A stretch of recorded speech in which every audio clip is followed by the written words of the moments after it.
Thank you. I very much appreciate the opportunity to be here. I'm not sure if I'm the draw to the crowd or whether the legislature first day is another reason many of you are here, but I appreciate that. What I thought I would do is just, as I've done before for these roundtables, is just sort of give a walk around the state, if you will, and talk about all the different activities that are occurring that the department is involved with. There's a lot. If I touched on it all, you would be here longer than you might want to be. So I'll try to zip around through each of the river basins, touch on some of the issues, some of the sort of the current events, the stuff that we're involved with right now.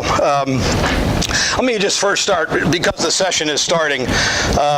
This is obviously a budget session, which is always important to us. The governor will present his budget next Tuesday, so you will not hear any details from me today to get the timing right. But what I wanted to just mention briefly, one thing I know that is not in our budget is any new appropriations to the Resource Development Fund.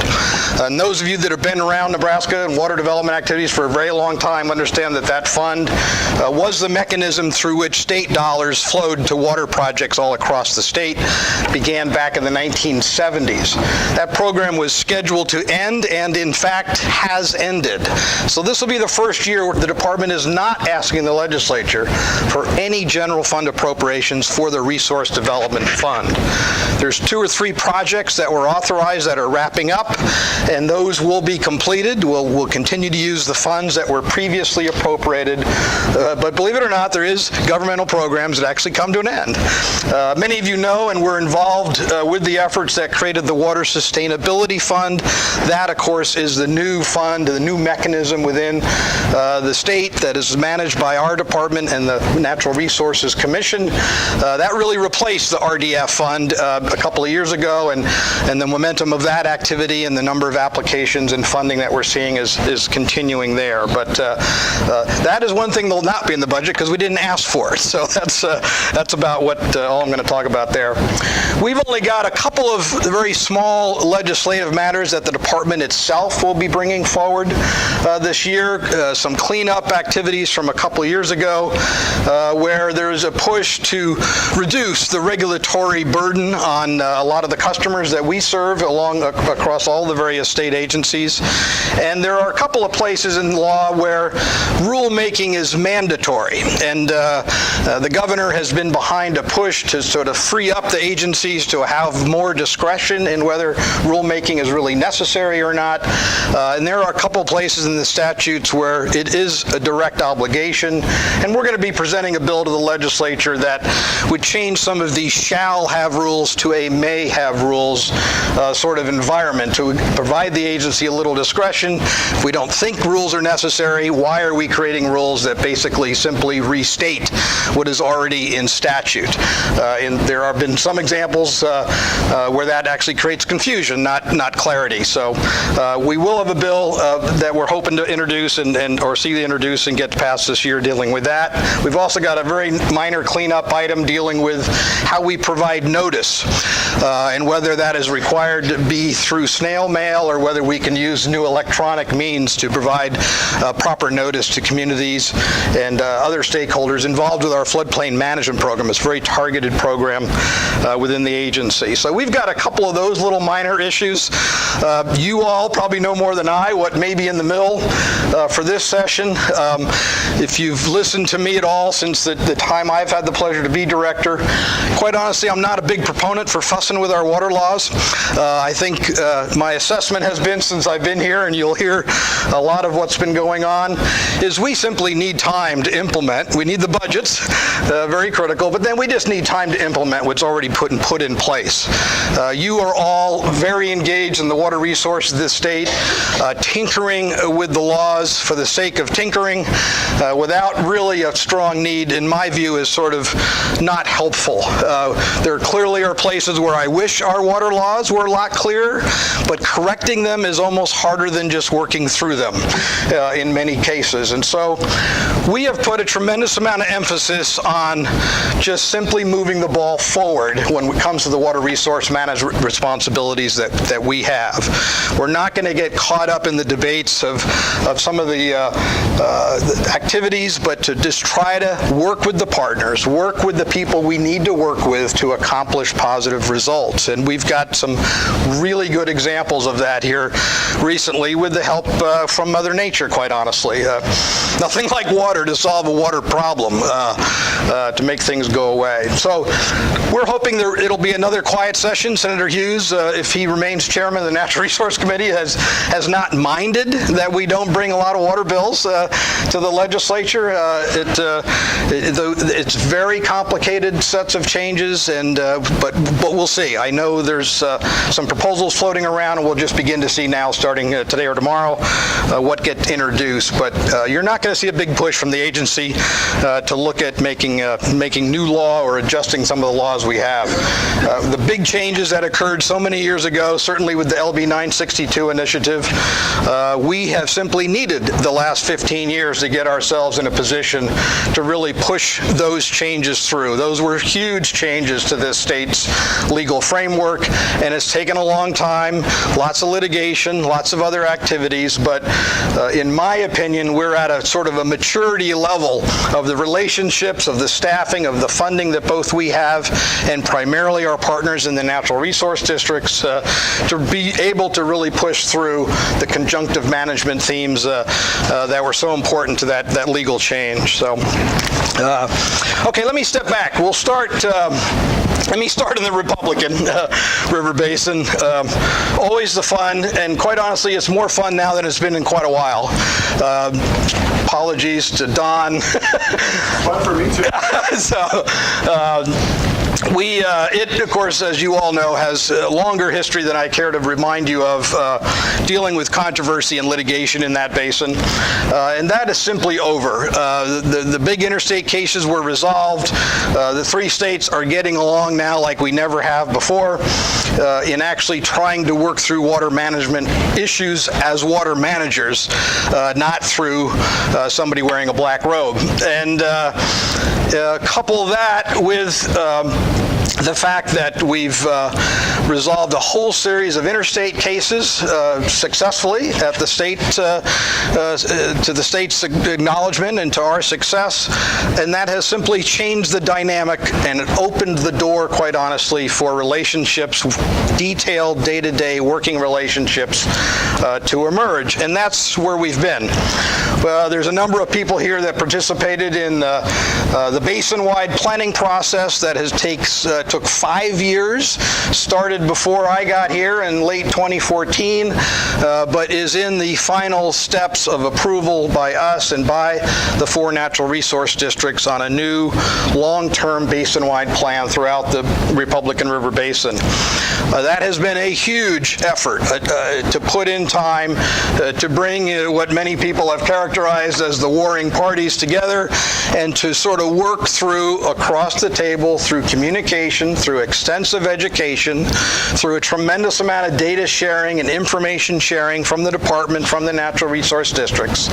But over time, that stakeholder group, some 50 to 60 people in 5 years of time, have ultimately, by consensus, come up with a draft basin, or excuse me, a final basin plan. That has now been adopted. It's full of new goals and objectives and action items that I will not share with you, but we are now ready to start implementing this. And even before this plan was done, we were beginning to see the change in the relationships in that basin amongst the water users. Between the natural resource districts and the surface water interests in the basin began to mature even before this planning process got set, after a lot of the litigation was sort of finally cleared out. So we have just simply seen this huge shift away from litigation in the basin to actual investment in water resource management. We and the natural resource districts were able to bring a lot of resources to the table through the mechanism under my agency's budget is the Water Resource Resources Cash Fund, which generously gets half its money from the Environmental Trust, based on the legislature's directive. But that was matched up with dollars now we're seeing coming from the Bureau of Reclamation, from the local districts, and certainly from the natural resource districts in the basin. And you couple that with the fact that there's been a series of Water Sustainability Fund applications and approvals to the surface water districts in that basin, and we are now seeing some $5 to $10 million, disappointingly not going to law firms, Don, but actually going to building projects, and it's significant. New controls, new efficiencies, new investments in technology, just a wide range of stuff that are, again, looking at better water management, careful water management, reducing consumption. That's the name of the game, right? Nebraska was violating the compact. We are now complying with the compact, but that took a gigantic investment in time and effort in the NCORP project and other projects to bring that system into balance. And now these continuing investments in water resources management in both the surface and in the groundwater sectors, we're sending dollars to the Natural Resource District. The Water Sustainability Fund is providing dollars to both the districts and to the surface water districts to actually invest in water management in that basin. And it has just been a dramatic shift of paying attention to the water versus looking for some nuanced fight to have just because you can.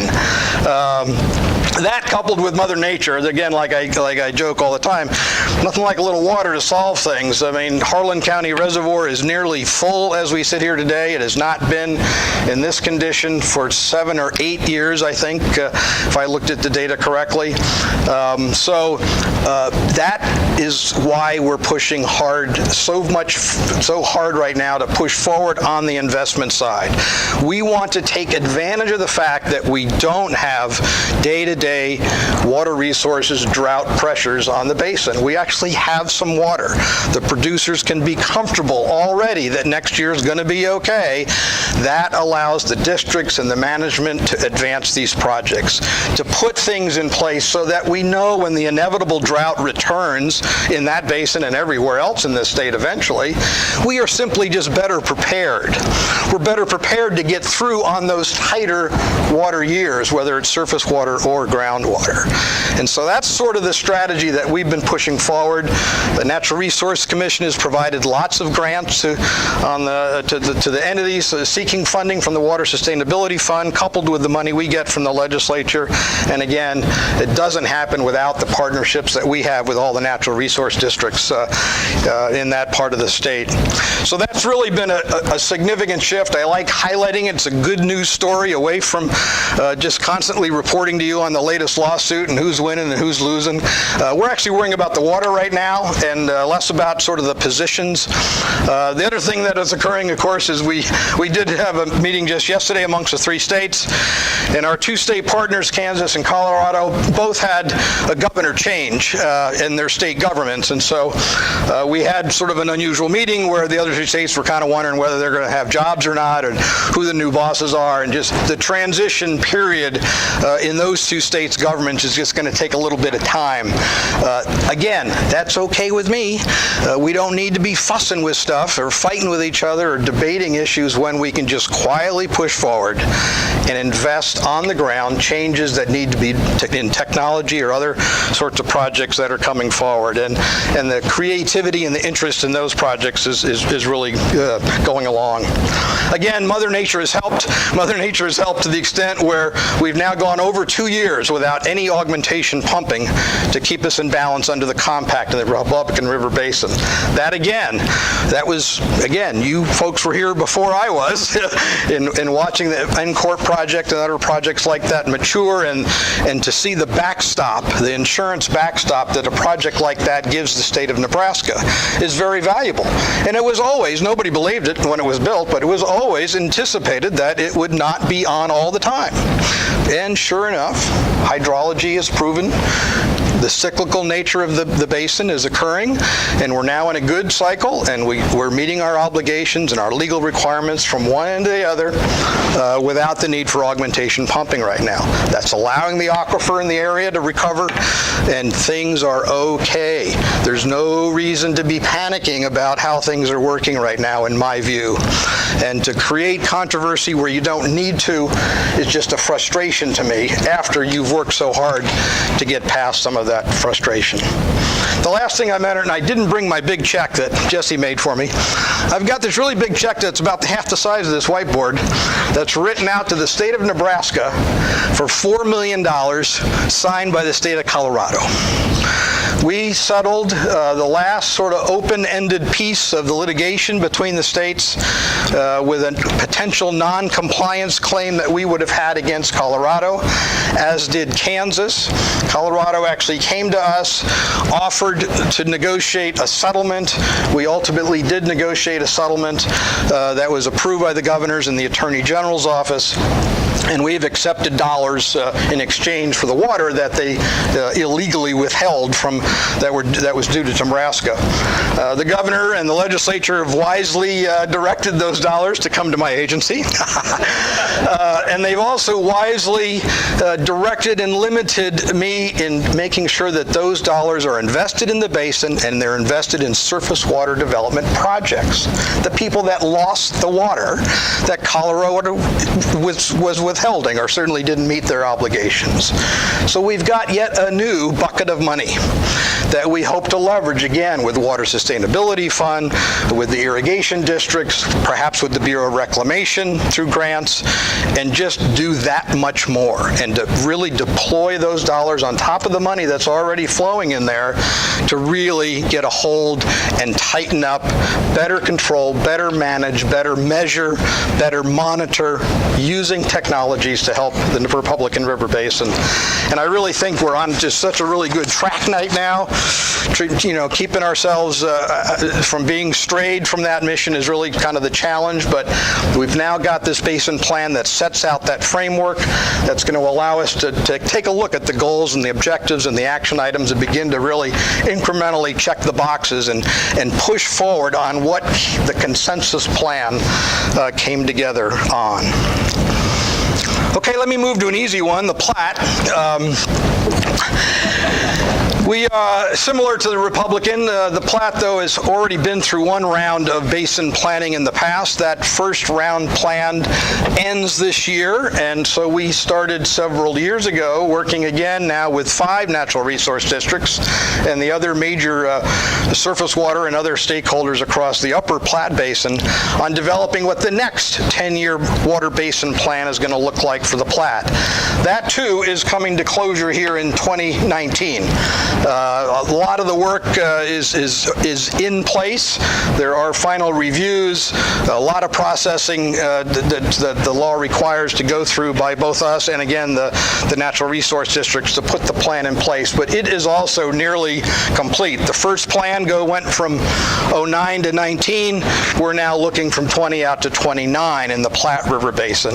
And again, one of the biggest drivers in that basin isn't just not the fully and over appropriated status, but of course we have the Platte River Recovery Implementation Program, the Endangered Species Program, which is one of the many drivers of water management for the upper Platte River Basin. So we are completing what is termed the robust review, which is a gigantic technical review of all the various models and other technical factors that go into providing the foundational analyses that then are tested through the management options that are being debated, and that plan hopefully will get again approved in 2019. That then automatically, if you will, triggers updates to the individual IMPs by all of those natural resource districts as well, and that process is going on. One of the biggest themes that's coming out of that particular plan is really a focus around drought management. That was one of the issues that, quite honestly, quite easily became something of broad consensus consensus across that stakeholder group across the basin. Again, we've had some pretty good water years on both surface and groundwater here recently, but there is always the issue, of course, for the next drought in that basin as well. Hopefully 2019 is starting off with a pretty good snowpack up in Colorado and in Wyoming, so hopefully we'll have a good year. We've got great water supply conditions, like McConaughey is in very good shape for this time of the year. So again, we're hoping we'll have a window of less tension, if you will, amongst the water users. So again, we can try to push forward on some other initiatives. So, but again, the focus on drought. What a good thing to be thinking about. Why don't we get ready now for when we know the next one's coming? What are we going to do? What can we do? What are the options? What kind of projects? What sort of management actions need to be considered and put in place? What sort of efficiencies, projects? Maybe there will be some needed changes to our laws to accommodate what may come out under the consensus review. And we're testing a few things here I'll talk on in a minute. But the Platte River Recovery Program is clearly one of the drivers for the Platte River for us. It too is coming to the end of its initial 13-year increment. That first plan was approved by the states and Department of Interior back in 06 and 07 for a 13-year plan. If the math is correct, that is over December 31st of this year. The parties have already negotiated extending that program for another 13 years to extend the first increment, not do a second increment. A subtlety that is important. The program has had huge success in successfully putting in place the land base that is necessary to create the habitat for the species that are needing Endangered Species Act protection, but they've not yet achieved the water goals. And so the groups came together, negotiated another 13-year timeline to allow the water pieces of the ultimate first increment goals and objectives to be met. That has been negotiated and approved by the governance committee, but what we need now is Congress's action. We need Congress to approve the 13-year extension, to authorize the federal appropriations. Almost 90% of the money of the federal of this program is paid by the federal government through the Bureau of Reclamation's budget, and we need an authorization for those expenditures, and we need approval of the program itself. Last I checked, getting things through Congress doesn't appear to be very easy. And we've had a political change in Congress, which was not necessarily beneficial for the states of Colorado, Wyoming, and Nebraska. We are now in the minority party in the House. And so we are beginning to develop strategies in the states, working upwards through our congressional delegations to have what appears to be a very simple bill, just add 13 years and add an authorization for budget. We don't actually need the dollars. The dollars will come through reclamation, but we need an authorization for budget. No problem, right? We'll see. But it is important. We've been joking about this, we've been working on the extension for 2 years already, but now it is crunch time because this program will end. And if it ends, if it's not extended, then you can expect the Fish and Wildlife Service to immediately start getting a hold of Central Nebraska Public Power and Irrigation District, NPBD, irrigation districts, the Bureau of Reclamation reservoirs in Wyoming, every Front Range community in Denver who has had a water project in the last 13 years, and start reconsulting and reanalyzing the Endangered Species Act against the depletions associated with all of those individual projects soon after this program dies. So it seems like a simple deal, but people, because of the success of this program, have no idea of the quiet regulatory benefits that us and the other two states have gotten by being in this program. It's expensive, but it is working. And it's the best example. Fish and Wildlife Service brags about how this is the best working recovery endangered species program in the country. but you still need our Congress to act, or it will come to an end. We can't authorize it to go forward. Only Congress can do that. So that's going to be a really important priority. Quite honestly, I'm speaking to the choir. Many of you in this room that are involved with that program have already written me your letters of support for that program. Governor Ricketts has landed squarely in favor of extending this program, as I'm sure our delegation will, but it's just simply the process of finding a vehicle and the mechanism and the political wherewithal to work in the halls of Washington, D.C. to get this thing done. Maybe they can slip it into the bill that's going to build a wall. You know, you never know how this may fall out, but it's only about 3 paragraphs to do what we need done. And but anyway, enough of that. It's just important. People forget, quite honestly, because the program is just quietly going along, doing its job, developing water, buying land, rehabilitating that land. The species are reacting. We have annual reports that show the number of birds and habitat are just climbing each and every year. It is simply working. And guess what? We don't have I have not ever received a letter since I've been director complaining about the Platte River Recovery Program. It's just, hunting is occurring on the lands that the program owns. I mean, it is simply working. And it's too bad we have to go back. It wasn't a longer authorization. A couple of other things in the Platte. Where's my friend? Scott. Yeah, Scott applied for a water right. Or to Todd. Who should I blame? We got the water right application last summer for the new Platte River to Republican River diversion project. I will not comment on that because it is obviously pending before the department. I can only tell you that the lawyers are now in charge. We are off and running on a long series of briefings. The application was noticed. It was objected to by a number of parties in Nebraska, and so we are off on a contested case process right now. We're going to be sorting out sort of early issues of standing and applicant quality and a number of things that have been raised already. So we're not near the merits of whether an application should be approved or denied or conditioned in some manner for, I suspect, quite some time. Some important legal things have been raised that may likely be appealed through our courts after we wrestle with them. So stay tuned, but don't stand by the mailbox waiting for the answer on this one. It's going to take a little time before that matter gets itself resolved. In the meantime, we're sort of pushing forward. We've had an interesting year. We were working with both CNPPID and Central Platte. Where's my good buddy Lendon? Is hiding here somewhere. There he is. We had what we were calling a pilot test this past year, where quite honestly we were all sort of holding hands and jumping off the cliff together on trying some new water transfer, some temporary short-term water transfers, leasing kind of arrangements that have not been done before on the Platte River.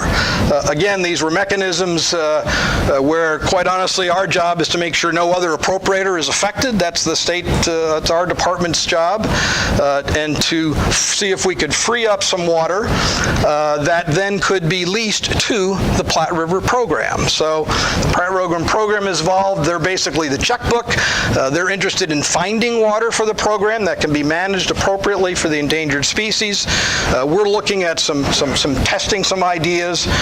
We had great cooperation from Central Platte and Central CNPPID in looking at how they could use their surface water rights, their groundwater rights, and storing water in Lake McConaughey into the account in Lake McConaughey that is used for the Endangered Species Program. So we did just kind of a one-year test, it was approved for 3 or 4 months.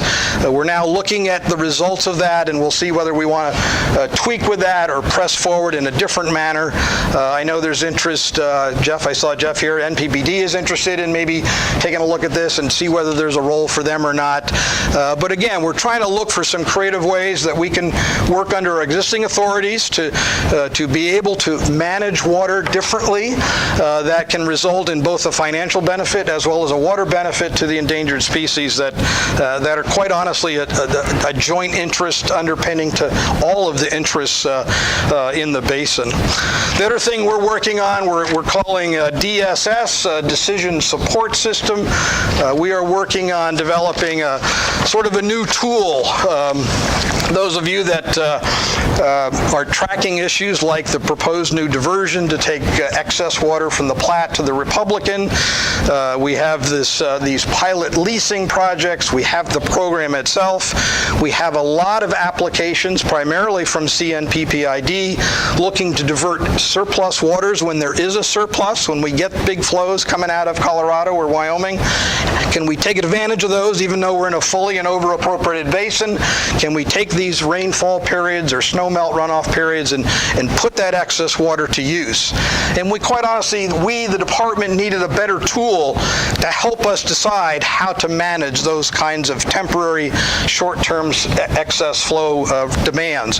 Where's the best place to put that water that gets the greatest good for all of the water users? And so we're developing a new software tool that can bring together just an enormous amount of data that we've collected for many, many, many years, dealing with water rights administration, all the groundwater models, the surface water deliveries, sorting out natural flow and storage, and all the other sort of mechanical things that we do to administer the Platte River.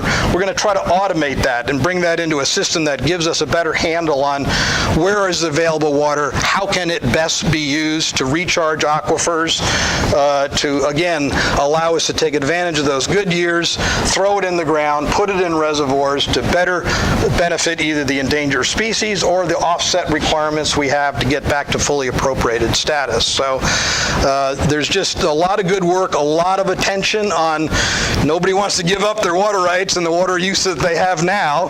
So there's a lot of attention on taking advantage of that surplus water when we have it.